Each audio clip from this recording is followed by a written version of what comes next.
हम लोग अर्थ के आधार पर शब्द के भेद पढ़ चुके हैं।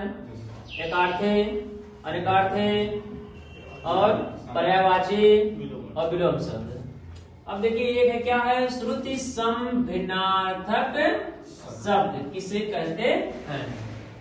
सुनने या सुनने में समान किंतु अपनी वर्तनी की शुद्धता एवं अर्थ की दृष्टि से भिन्न अर्थ रखने वाले शब्द को श्रुति सम भिन्नार्थक शब्द कहते हैं। अब नोट में देखिए, इन शब्दों का प्रयोग करते समय उच्चारण एवं वर्तनी की शुद्धता का अवश्य ध्यान में रखना चाहिए।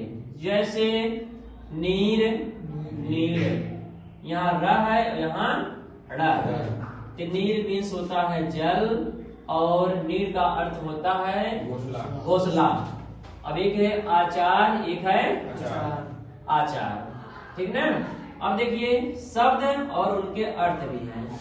जैसे क्या है कि अनल है और अनिल है, इसमें मात्रा का प्रयोग हुआ है। एक में देखिए इसमें मात्रा का प्रयोग हुआ है, इसमें मात्रा का प्रयोग नहीं हुआ है, ठीक। अब देखिए शुभम, अनल, अनल मीन्स क्या होता है? आग। और अनल है, देखिए यहाँ पर क्या है? अनिल है। क्या है? अनिल। अनिल क्या अर्थ होता है? हवा। तो अनल और अनिल, इसमें सम यानी श्रुति सम भिन्नार्थक शब्द हुआ कि नहीं हुआ? यानी अनल आग और अनिल हवा। अब चालक, चलाक, इस पे चा पे आ का मात्रा है, इस पे ला पे ला का मात्रा है। तो चालक चलाने वाला और चलाक चतुर। अब इसमें क्या है? अन्य, अन्न है ना, अन्न का अर्थ होता है अनाज, और यहाँ पे क्या है? अन्य। अन्य मीन्स क्या होता है? दूसरा। अवधि, अवधि एक भाषा है। क्या है? भाषा है। अवधि, अवधि मीन्स क्या होता है? समय, सीमा। और संविधान देखिए क्या है? और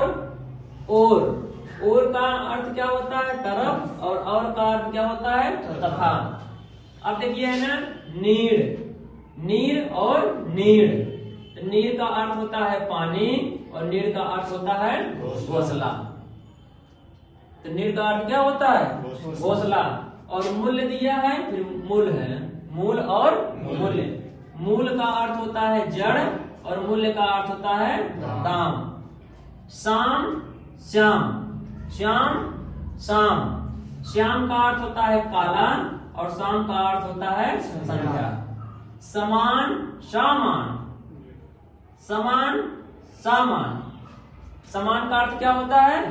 बराबर, यानी एक समान। और सामान का अर्थ क्या होता है? वस्तु, कोई भी वस्तु। अब देखिए फिर इसका शब्द अर्थ क्या है? निधन और निर्धन में अंतर। श्रुति सम भिन्नार्थक शब्द। निधन का अर्थ होता है मृत्यु, देखिए मृत्यु, और निधन का अर्थ होता है गरीब। और फिर देखिए दशा और दिशा। दशा का अर्थ है हालत और दिशा का अर्थ तरफ। उपयुक्त, उपयुक्त, इसमें मात्रा का सिर्फ एक यही क्या है? रेप का र लग गया है, इसमें यही अर्थ संविधानार्थक हो गया है। तो उपयुक्त का अर्थ होता है उचित और उपयुक्त का अर्थ होता है ऊपर कहाँ हुआ। अब अली और अली में अंतर। अली मीन्स होता है, अली का अर्थ होता है सखी या सहेली, और अली मीन्स क्या होता है? भौरा या भौरा। और कुल, कुल, कुल का अर्थ होता है वंश और कुल का अर्थ होता है किनारा, नदी का किनारा, ठीक। जलद, जलज, जलद यहाँ पर देखिए द है, यहाँ पर क्या है? ज। तो जलद, बादल, जलद का अर्थ क्या होता है? बादल। क्या होता है? बादल। और जलज का अर्थ क्या होता है? कमल, कमल। दिन, दीन, दिन का होता है दिवस, और दिन का क्या अर्थ होता है? गरीब।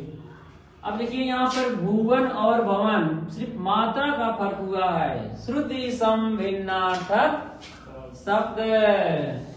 तो भुवन का अर्थ होता है संसार और भवन का अर्थ होता है इमारत। शूर और सूर, शूर का अर्थ होता है वीर और सूर का अर्थ होता है अंधा। इसमें तालब सा है और इसमें दंग सा है, यानी बड़ा सा और छोटा सा। शोक शौक, शोक का अर्थ होता है दुख और शौक का अर्थ होता है चाव। तो हमें सिर्फ इसका अर्थ दिखाना है, शौक और शोक इसमें अंतर है, इसीलिए हम उसका अर्थ भी लिखवा दिए हैं। और चीर का अर्थ देखिए, चीर और चीर में अंतर। तो चीर थोड़ा यानी काफी समय से, और चीर का अर्थ होता है स्वस्थ। हमको सिर्फ इससे मतलब नहीं है, इसे तो हम पहचानने के लिए लिखवा दिए हैं। सिर्फ हमें श्रुति सम भिन्नार्थक अर्थ समझना है कि इससे मात्रा से चिर और चीर, इसमें हमको अर्थ समझना है और इसका सम भिन्नार्थक शब्द निकालना है। अब यहाँ पर आदि और आदि, आदि मीन्स प्रारंभ होना यानी आरंभ होना, और आदि का अर्थ होता है अभ्यस्त। और गृह और ग्रह में अंतर। गृह का अर्थ होता है घर और ग्रह का अर्थ होता है। अब मगर यहाँ पर हमें पहचानना है गृह और ग्रह में अंतर। यहाँ पर री का मात्रा, यहाँ पर देखिए र है ग्रह। और क्या है अपेक्षा और उपेक्षा में अंतर। तो अपेक्षा का अर्थ होता है तुलना से और उपेक्षा का अर्थ होता है निरादर। क्या होता है निरादर। और नियत, नियत और नियति में अंतर। नियत का अर्थ होता है इरादा और नियति का अर्थ होता है निश्चित। तो हमें देखिए यहाँ पर नियत हम पढ़ेंगे एक ही तरह से पढ़ते हैं, मगर इसमें मात्रा का अलग अलग प्रयोग हुआ है। इसके लिए हम क्या करते हैं कि श्रुति सम भिन्नार्थक अब से दोनों को हम विस्तार कर सकते हैं। और ये क्या है अंक और अंग में अंतर। अब अंग क्या होता है, अंग मीन्स गोद और अंग मीन्स शरीर का एक भाग। अब देखिए प्रणाम और परिणाम में अंतर। इसमें क्या है प्रणाम नमस्कार और परिणाम नतीजा। कर्म और क्रम में अंतर। श्रुति सम भिन्नार्थक शब्द है, तो क्या है क्रम और कर्म, कर्म और क्रम। कर्म का अर्थ होता है कार्य और क्रम का अर्थ होता है सिलसिला। अब अणु और अणु में अंतर। श्रुति सम भिन्नार्थक शब्द ये क्या है अणु, अणु एक कण है और अणु मीन्स क्या होता है पीछे। अब देखिए धनु और धेनु में अंतर क्या है। श्रुति सम भिन्नार्थक शब्द धनु धनुष और धेनु गाय। शस्त्र और शास्त्र में अंतर। शस्त्र का अर्थ होता है हथियार और शास्त्र का अर्थ होता है ग्रंथ। और उधार में अंतर। उधार किसी से ऋण लेना, किसी से ऋण लेना। और उदार का देखिए उदार का अर्थ होता है दयालु हृदय। देखिए दयालु हृदय वाला एक व्यक्ति या दयालु हृदय वाला व्यक्ति। ठीक।